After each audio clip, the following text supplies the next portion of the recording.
انتقال کے بعد کسی نے خواب میں دیکھا کہ وہ سر پر موتیوں کا تاج سجائے، جنتی لباس میں ملبوس شیراز کی جامع مسجد کے محراب میں کھڑے ہیں۔ خواب دیکھنے والے نے عرض کی ما فعل اللہ بکا، یعنی اللہ پاک نے آپ کے ساتھ کیا معاملہ فرمایا؟ تو فرمایا کہ میں کثرت سے درود شریف پڑھا کرتا تھا، یہی عمل کام آ گیا، اللہ پاک نے میری مغفرت فرما دی اور مجھے تاج پہنا کر جنت میں داخل کر دیا۔ کیا بات ہے درود پاک کی! آپ یقین کریں، اگر میں آپ سے یہ کہوں کہ زندگی میں ایک مسلمان ہونے کی حیثیت سے اگر آپ اپنی خواہشات، اپنی ڈیزائرز کیا کیا ہیں لکھیں ذرا، کہ مجھے دنیا میں کیا چاہیے، مجھے مرتے وقت کیا چاہیے، قبر میں کیا چاہیے، مرنے کے بعد محشر کے دن میں کیا چاہتا ہوں، کبھی اکیلے بیٹھے نہ تو لکھیے گا، ٹھیک ہے؟ اور اب میں آپ کو بہت ساری حدیثوں کا کچھ نچوڑ پیش کرنے جا رہا ہوں، سنتے جائیے اور سبحان اللہ بھی کہتے جائیے۔ اگر آپ روزی میں برکت چاہتے ہیں تو درود پاک پڑھیے، اگر آپ بیماری سے شفا چاہتے ہیں تو درود پاک پڑھیے، اگر آپ ذلت و رسوائی سے بچنا چاہتے ہیں تو درود پاک پڑھیے، اگر آپ عزت میں اضافہ چاہتے ہیں تو درود پاک پڑھیے، آپ مصیبتوں اور پریشانیوں سے بچنا چاہتے ہیں تو درود پاک پڑھیے، مرتے وقت کلمہ پڑھنا چاہتے ہیں تو درود پاک پڑھیے، مرتے وقت آقا کا دیدار کرنا چاہتے ہیں تو درود پاک پڑھیے، آپ یہ چاہتے ہیں کہ آقا اپنے مبارک ہاتھوں سے قبر میں اتاریں تو درود پاک پڑھیے، اپنی قبر کو نور مصطفیٰ سے جگمگانا چاہتے ہیں تو درود پاک پڑھیے، قیامت کے دن نبی پاک کے پرچم تلے اٹھنا چاہتے ہیں تو درود پاک پڑھیے، آقا کے ہاتھوں جام کوثر پینا چاہتے ہیں تو درود پاک پڑھیے، اور سنیے آقا کے ساتھ جنت میں جانا چاہتے ہیں تو درود پاک پڑھیے، مدینے جانا چاہتے ہیں، بار بار جانا چاہتے ہیں تو درود پاک پڑھیے، اور زندگی میں دیدار مصطفیٰ کرنا چاہتے ہیں تو درود پاک پڑھیے۔ کچھ باقی رہ گیا ہے؟ اللہ اکبر یا رسول اللہ، مجھے بتائیے اور کچھ باقی رہ گیا ہے؟ ایک مسلمان ہونے کی حیثیت سے what ever I need in دنیا اور ان ہیئر آفٹر، دنیا اور آخرت میں جو کچھ چاہیے، روزی برکت والی، زندگی عزت والی، پریشانیاں دور ہو جائیں، بیماریاں دور ہو جائیں، ذلت و رسوائی سے بچا رہوں، ایمان والی موت ملے، جب تک زندہ رہوں مدینے آتا جاتا رہوں، آقا کی دید کرتا رہوں، آقا جنت میں ساتھ لے جائیں۔ اب کچھ باقی بچتا ہے؟ اب یقین کریں میں نے اپنی طرف سے نہیں بتایا، یہ جن کا کچھ مطالعہ ہے تو ان کو یاد آ رہا ہوگا کہ اس ہر جملے کے پیچھے کوئی نہ کوئی ایک روایت یا کوئی نہ کوئی حدیث موجود ہے، یعنی یہ سارے انعامات دنیا کے، قبر کے، حشر کے، یہ سارے انعامات نبی پاک نے درود پاک کی فضیلت میں بیان فرما دیے ہیں۔ یہ ایسے ہی شاعر نے نہیں کہا کہ ہر درد کی دوا ہے صلی علی محمد، تعویذ ہر بلا ہے صلی علی محمد صلی اللہ علیہ وسلم۔ پھر کیوں نہیں پڑھتے؟ یعنی اتنے سارے مسئلے حل ہو جائیں ایک ہی وظیفے سے۔ لوگ پوچھتے رہتے ہیں کوئی وظیفہ بتا دیں، روزی میں برکت کا بتا دیں، پریشانی دور ہو جائے بتا دیں، مدینے کا کوئی وظیفہ بتا دیں، اور یہ سارے وظیفے درود پاک میں چھپے ہوئے ہیں۔ پکڑ لو نا درود پاک، پھر دیکھیں اس کی کیسی برکتیں آپ زندگی میں دیکھیں گے، آپ کا چہرہ شاش بشاش ہو جائے گا، آپ کی طبیعت فریش ہو جائے گی، آپ کو مزے کو مزہ آ جائے گا۔ بس درود پاک کی کثرت پڑھتے رہا کریں، پڑھتے رہا کریں، انشاءاللہ برکتیں ہی برکتیں۔ میں بھی نیت کروں، آپ بھی نیت کریں۔ ایک اور خوبصورت بات بتاؤں، جو بڑی خوبصورت آیت ہے، میں سمجھتا ہوں شاید دنیا بھر کے عاشقان رسول کو یہ کم از کم آیت تو سب کو یاد ہوگی۔ کون سی آیت؟ ان اللہ وملائکتہ یصلون علی النبی یا ایھا الذین آمنوا صلوا علیہ وسلموا تسلیما۔ مل کر درود پاک، اللہم صل علی سیدنا ومولانا محمد طب القلوب ودوائها وعافیت الابدان وشفائها ونور الابصار وضیائها وعلی آلہ وصحبہ وبارک وسلم۔ اب یہ جو آیت درود ہے نا، شعبان کے مہینے میں نازل ہوئی ہے، تو چلو نیت کر لیں انشاءاللہ اب سے روزانہ کثرت سے درود پاک پڑھیں گے انشاءاللہ۔ آئیے مل کر محبت کے ساتھ ایک بار پھر درود پاک، صلو علی الحبیب صلی اللہ تعالی علی محمد صلی اللہ علیہ وسلم۔ مشہور صحابی حضرت ابو ہریرہ رضی اللہ تعالیٰ عنہ فرماتے ہیں کہ ایک مرتبہ میں رسول اکرم نور مجسم صلی اللہ تعالی علیہ وآلہ وسلم کی اقتداء میں نماز عشاء پڑھ کر واپس جا رہا تھا۔ میں نے دیکھا کہ ایک عورت اپنے آپ کو پوری طرح ڈھانپ کر سڑک کے ایک کنارے پر کھڑی ہے اور اس نے مجھے پکارا کہ اے ابو ہریرہ ذرا میری بات سنو. آپ کہتے ہیں میں قریب گیا, میں خلاصہ عرض کر رہا ہوں. تو اس عورت نے کہا کہ مجھ سے بہت بڑا گناہ ہو گیا ہے, کیا میری توبہ قبول ہوگی؟ حضرت ابو ہریرہ نے اس سے سوال کیا کہ کیا گناہ ہو گیا؟ اس نے گناہ کی تفصیل بتائی, کافی بڑا گناہ تھا. آپ نے کہا کہ تو ہلاک ہو گئی اور تو نے دوسروں کو بھی ہلاکت میں ڈال دیا, اتنا بڑا گناہ کیا, اب تم توبہ کی امید رکھتی ہو؟ اللہ پاک کی قسم تیری توبہ قبول نہیں ہوگی. جب آپ نے یہ کہا تو وہ عورت خوف خدا سے کانپنے لگی اور اتنا زور سے کانپی کہ کانپتے کانپتے وہ بے ہوش ہو گئی. آپ نبی پاک کی بارگاہ میں آ گئے. اب آپ کو خیال آیا کہ یار میں نے اس کو کہہ تو دیا, مگر میں نے اللہ کے نبی صلی اللہ علیہ وسلم سے مشورہ تو نہیں کیا, پیارے آقا سے پوچھا تو نہیں. اب آپ نبی پاک علیہ السلام کی بارگاہ میں آئے اور آقا سے عرض کی کہ حضور ایسا ایسا ہوا اور ایک عورت مجھے ملی اور اس نے مجھے اپنا گناہ بتایا. میں نے کہا اتنا بڑا گناہ, اب تیری توبہ قبول نہیں ہوگی. اللہ اکبر. جب نبی رحمت شفیع امت صلی اللہ تعالی علیہ وسلم نے یہ بات سنی تو فرمایا انا للہ و انا الیہ راجعون. اے ابو ہریرہ تو خود بھی ہلاک ہوا اور تم نے اس عورت کو بھی ہلاکت میں ڈالا, کیا تمہیں اللہ پاک کا یہ فرمان یاد نہیں؟ پھر نبی پاک علیہ السلام نے قرآن مجید فرقان حمید کی یہ آیت تلاوت کی. ذرا غور سے تلاوت سنیے گا. اللہ کریم ارشاد فرماتا ہے بسم اللہ الرحمن الرحیم الا من تاب وآمن وعمل عملا صالحا فأولئك يبدل الله سيئاتهم حسنات وكان الله غفورا رحيما. ترجمہ کنز العرفان. مگر جو توبہ کرے اور ایمان لائے اور اچھا کام کرے تو ایسوں کی برائیوں کو اللہ نیکیوں سے بدل دے گا اور اللہ بخشنے والا مہربان ہے. حضرت ابو ہریرہ نے جب یہ آیت کریمہ سنی اور پیارے آقا علیہ السلام کا یہ فرمان سنا تو آپ کو احساس ہوا کہ میں نے غلط مسئلہ بیان کر دیا ہے. آپ پر یہ احساس اتنا غالب ہو گیا کہ آپ مدینہ منورہ کی اب گلیوں میں آواز لگانے لگے. ایک عورت نے مجھ سے رات ایک مسئلہ پوچھا تھا, کوئی بتا سکتا ہے وہ عورت کون ہے؟ آپ سارا دن مدینے کی گلیوں میں آواز لگاتے رہے, مجھے اس عورت کا پتہ بتاؤ جس نے مجھ سے مسئلہ پوچھا تھا. اب رات ہوئی تو وہ عورت آپ کو کل والی جگہ پر پھر کھڑی مل گئی. آپ فوراً اس عورت کے پاس پہنچے, اسے نبی پاک کا فرمان سنایا اور کہا تمہیں مبارک ہو, اگر تم توبہ کرو گی تو اللہ تمہاری توبہ قبول فرما لے گا. اب یہ عورت اتنی خوش ہوئی کہ مارے خوشی کے کہتی ہے کہ میرا ایک باغ ہے, میں نے اپنے گناہ کے کفارے میں وہ باغ راہ خدا میں صدقہ کر رہی ہوں. یہ پورا باغ ہے ابو ہریرہ میں اللہ کی راہ میں صدقہ کرتی ہوں. اللہ اکبر. اے میرے پیارے اسلامی بھائیوں, اس ایک واقعے میں ہمارے لیے بہت کچھ ہے. پہلے تھوڑا سا تربیت کے مدنی پھول ذرا سمجھیے کہ اتنی بڑی ہستی ہے سیدنا ابو ہریرہ رضی اللہ تعالیٰ, لیکن جیسے انہیں پتا چلا کہ میں نے یہ مسئلہ تو بیان کر دیا ہے مگر نبی پاک علیہ السلام سے پہلے اس کا حکم تو پوچھ لیتا, یہ ہمیں کیا درس دے رہا ہے کہ بغیر علم کے اپنی طرف سے شرعی مسئلہ بیان نہیں کرنا چاہیے. جو بغیر علم کے دینی مسئلے بتاتا ہے وہ خود بھی ہلاک ہوتا ہے اور دوسروں کو بھی ہلاکت میں ڈالتا ہے. ہاں میں بتاتا ہوں نا اس کا مسئلے کا حل کیا, حالانکہ خود کہیں پڑھا نہیں ہوتا. تو جب تک آپ کو علم نہیں ہے, آپ جانتے نہیں ہیں, تو کسی مسئلے کو بیان نہیں کرنا چاہیے. دوسری بات کہ اگر خدا نہ خواستہ کوئی غلط مسئلہ بتا بیٹھا یا بتا تو درست رہا تھا, بتاتے بتاتے غلطی کر بیٹھا, تو اسے چاہیے کہ ازالہ کرے, فوراً اس کا جو بھی ازالہ بنتا ہے وہ کرے. سیدنا ابو ہریرہ رضی اللہ تعالیٰ کا ازالہ تو دیکھیں کہ آپ کو جیسے ہی پتا چلا کہ اصل مسئلہ یہ ہے, اب آپ مدینے کی گلیوں میں صدا لگا رہے ہیں, تلاش کر رہے ہیں, پورا دن ڈھونڈتے رہے اس خاتون کو کہ میری سے غلطی ہو گئی, میں نے اس کو غلط مسئلہ بتایا, تاکہ اس کو تلاش کر کے اس کو درست مسئلہ بتایا جائے.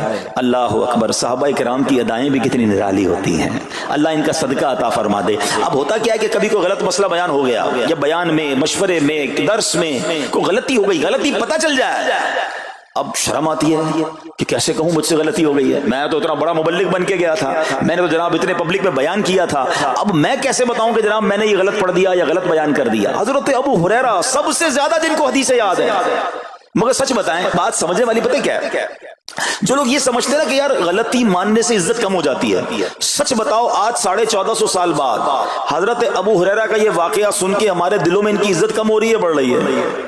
Simple is that. غلطی ماننے سے انسان جو ہے وہ نیچا نہیں ہوتا.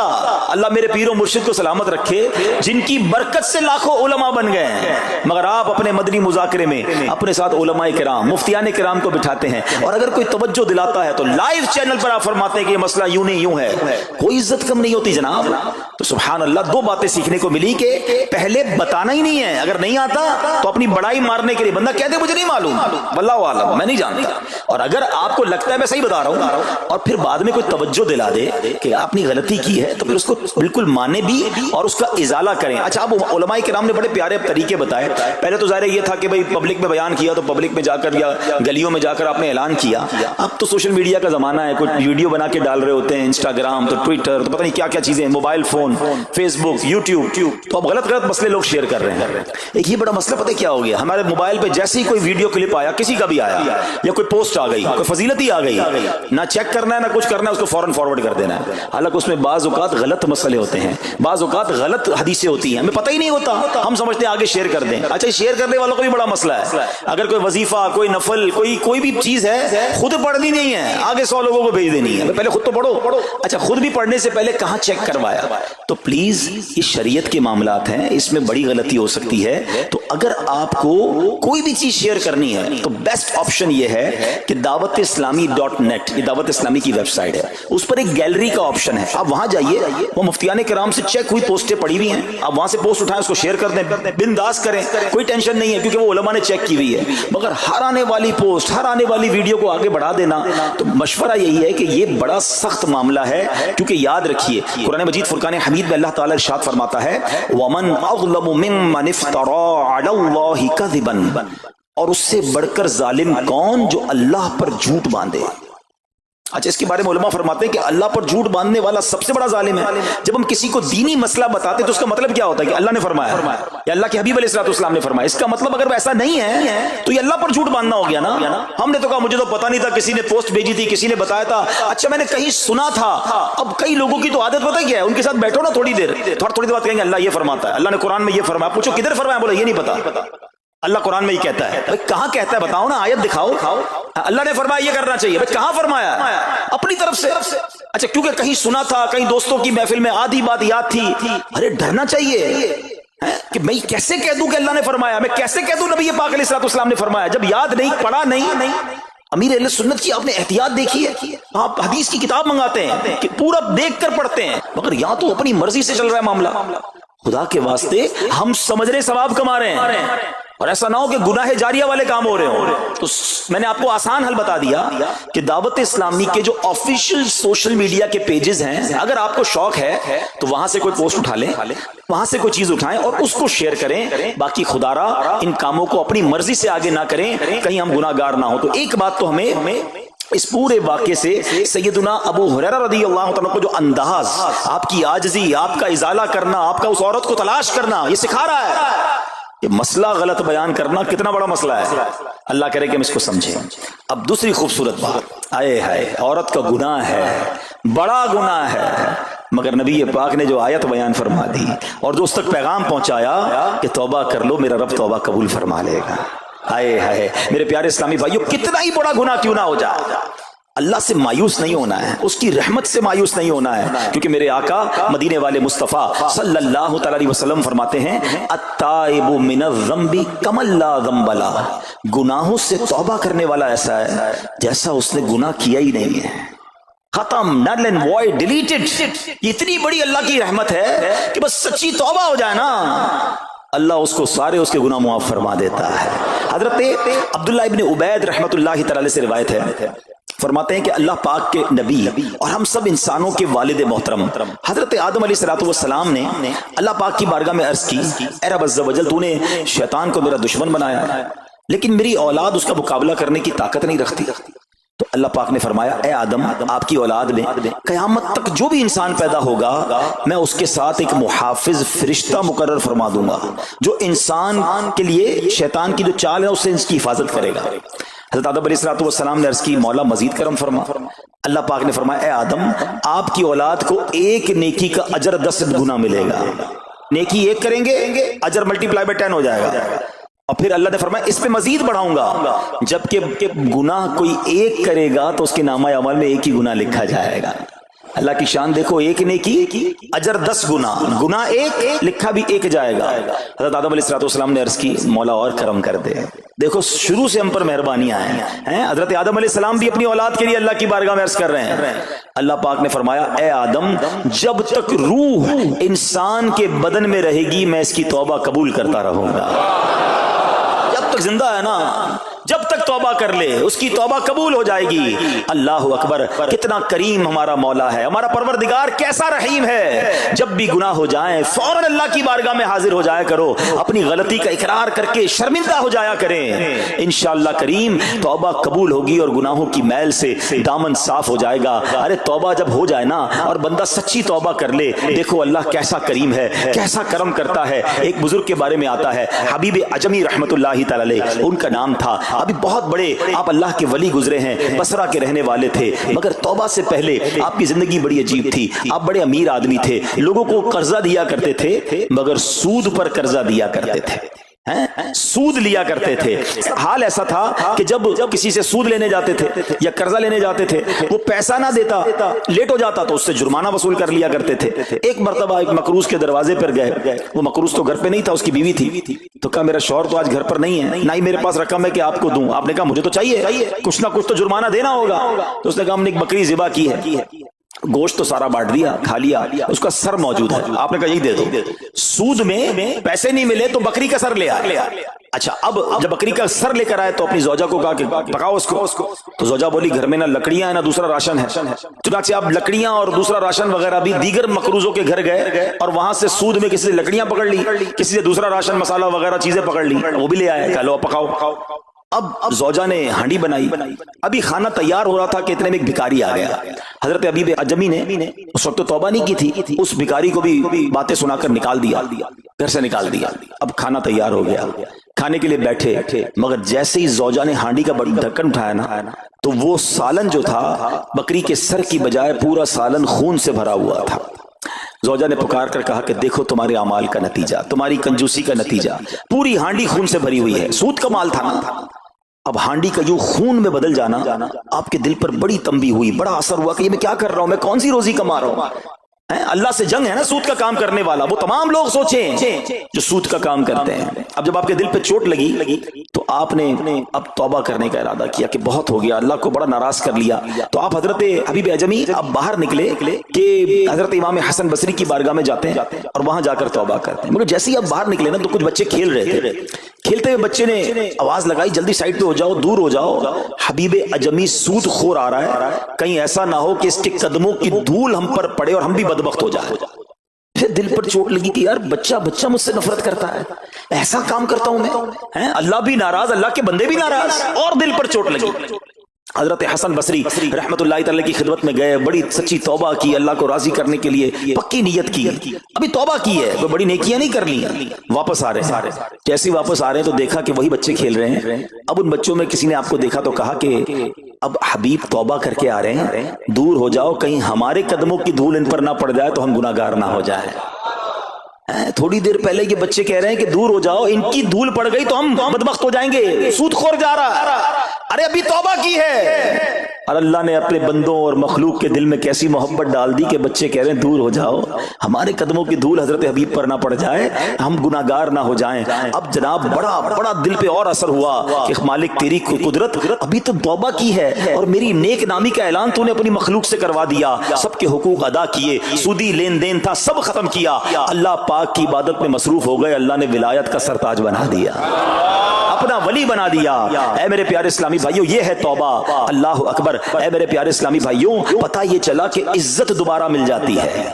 شرط صرف ایک ہے کہ آدمی صحیح راستہ اختیار کر لے. اولیاء کرام کی سیرت پڑھ کر دیکھیں، ہزاروں اولیاء کرام ایسے ہیں جو توبہ سے پہلے گناہوں میں مشغول تھے، معاشرے میں انہیں بری نگاہ سے دیکھا جاتا تھا، لوگ ان سے نفرت کیا کرتے تھے، مگر جب اللہ کی طرف آ گئے تو کیا کمال ہوا کہ اب جناب لوگوں کے دلوں میں تو دلوں میں، جانوروں کے دلوں میں بھی اللہ نے اپنی مخلوق کے دلوں میں ان کی عزت ڈال دی. کیونکہ عزت کس کے پاس ہے؟ رب کے پاس ہے. دلوں کا اختیار کس کے پاس ہے؟ وہ رب کے پاس ہے. آسمان ولایت کا ایک اور چمکتا ستارہ حضرت فضیل بن عیاض رحمت اللہ تعالی علیہ توبہ سے پہلے ڈاکو تھے، جی ہاں، آپ کتنا بڑا نام ہے ولیوں میں، مگر آپ ایک ڈاکو تھے، اور یہ کوئی کہانی نہیں، واقعی حقیقت ہے کہ رات کو جب بچہ سوتا نہیں تھا تو مائیں کہا کرتی تھیں بیٹا سو جاؤ ورنہ فضیل ڈاکو آ جائے گا۔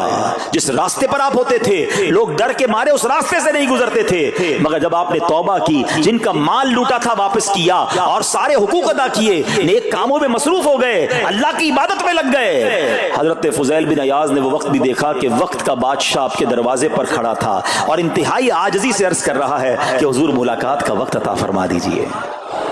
اللہ کی راہ پہ جو چل پڑے، سچی توبہ کر لے، اللہ پھر کیسی عزت عطا فرماتا ہے۔ حضرت بشر حافی کا واقعہ آپ کو یاد ہوگا، آپ توبہ سے پہلے شرابی تھے، شراب کے نشے میں دھت رہا کرتے تھے۔ بڑا خوبصورت واقعہ ہے کہ اللہ کے نام کی جب آپ نے تعظیم کی اور آپ کو یہ پیغام ملا کہ اے بشر تم نے ہمارے نام کو بلند کیا، ہم تمہارے نام کو بلند کریں گے، آپ نے توبہ کی، عبادت میں لگ گئے۔ اللہ تعالیٰ کی معرفت کا عالم یہ تھا کہ آپ ننگے پیر رہا کرتے تھے۔ حافی کہتے ننگے پیر رہنے والوں کو، اب جب آپ ننگے پیر گلیوں میں گھوما کرتے تو اس شہر کے جانور راستے پر نجاست نہیں کرتے تھے۔ کیوں نہیں کرتے تھے؟ کہ حضرت بشر ننگے پاؤں رہتے ہیں، کہیں ان کے پیر گندے نہ ہو جائیں۔ ارے وہ شخص جو توبہ سے پہلے شرابی ہے اب جانور بھی ادب کر رہے ہیں، بلکہ عالم یہ تھا کہ ایک چرواہے کے ایک جانور نے راستے پر گندگی کر دی تو اس نے کہا ہو نہ ہو لگتا ہے حضرت بشر کا انتقال ہو گیا ہے۔ جب معلوم کیا تو پتا چلا کہ ہاں حضرت بشر حافی کا انتقال ہو گیا۔ اللہ اکبر، گویا اللہ نے جانوروں کے دلوں کے اندر بھی ان کی عزت ڈال دی، کیونکہ انہوں نے رب کی بارگاہ میں سر جھکایا، انہوں نے دنیا والوں کی پرواہ نہ کی، انہوں نے رب کو راضی کرنے کی فکر کی۔ تو اے میرے پیارے اسلامی بھائیوں، یہ خیال دل سے نکال دو کہ جناب عزت پیسے سے ملتی ہے، عزت شہرت سے ملتی ہے، جناب سوٹ بوٹ ہو، ذرا اچھے کپڑے پہنوں، اچھی جناب لگژری گاڑی سے اتروں گا تب عزت ملے گی، ارے جناب مہنگا موبائل ہاتھ میں ہوگا تب عزت ملے گی، عالی شان کوٹھیوں میں رہوں گا تب عزت ملے گی۔ یہ بھول ہے تمہاری۔ آؤ قرآن کیا کہتا ہے، عزت کہاں سے ملے گی، عزت کس کو ملتی ہے؟ اللہ قرآن میں فرماتا ہے من کان یرید العزت فللہ العزت جمیعا۔ اللہ کہتا ہے، قرآن فرماتا ہے جو عزت کا طلبگار ہو تو ساری عزت اللہ ہی کے پاس ہے، ساری عزت اللہ کے پاس ہے۔ وَتُعِزُّ مَن تَشَاءُ وَتُذِلُّ مَن تَشَاءُ بِيَدِكَ الْخَيْرُ۔ خدا کی قسم دنیا کی ساری دولت کسی کے پاس ہو، اس کے کروڑوں فالوورز ہوں، لوگ کہتے ہیں سوشل میڈیا پہ فالوور ہونے چاہیے۔ آج کل تو کسی کا مرتبہ چیک کیسے ہوتا ہے؟ چیک تو کرو اس کے پیج پر اس کو چاہنے والے کتنے ہیں۔ لوگ بتاتے ہیں میرے اتنے ملین فالوورز ہیں، اتنے لاکھ مجھے دیکھنے والے ہیں۔ میں ان سب سے پوچھتا ہوں جن کے کروڑوں فالوورز ہیں، تمہارے فالوورز تمہیں دیکھنے والے گناہ کی وجہ سے ہیں یا نیکی کی وجہ سے ہیں؟ کبھی سوچا کہ 1 کروڑ لوگ تمہیں دیکھتے ہیں مگر تمہارا ناچ گانا دیکھتے ہیں، تمہاری بے حیائی دیکھتے ہیں، اور وہ جب بھی دیکھتے ہیں سارا گناہ تمہیں بھی ملتا ہے۔ یہ کیوں نہیں سوچتے کہ یہ فالوورشپ کیا کرنی ہے؟ یار میرے اتنے فالوور، میرے اتنے چاہنے والے، میرے پاس اتنا پیسہ، ساری دنیا تمہیں چاہے اور رب نہ چاہے نا، سب برباد ہو جائے گا۔ ہاں جب رب نے چاہنا ہے ذلیل و خوار ہو جاتا ہے انسان، اور رب نے جس کے مقدر میں عزت لکھی ہے نا اسے ایسا عروج عطا فرماتا ہے۔ بتاؤ نا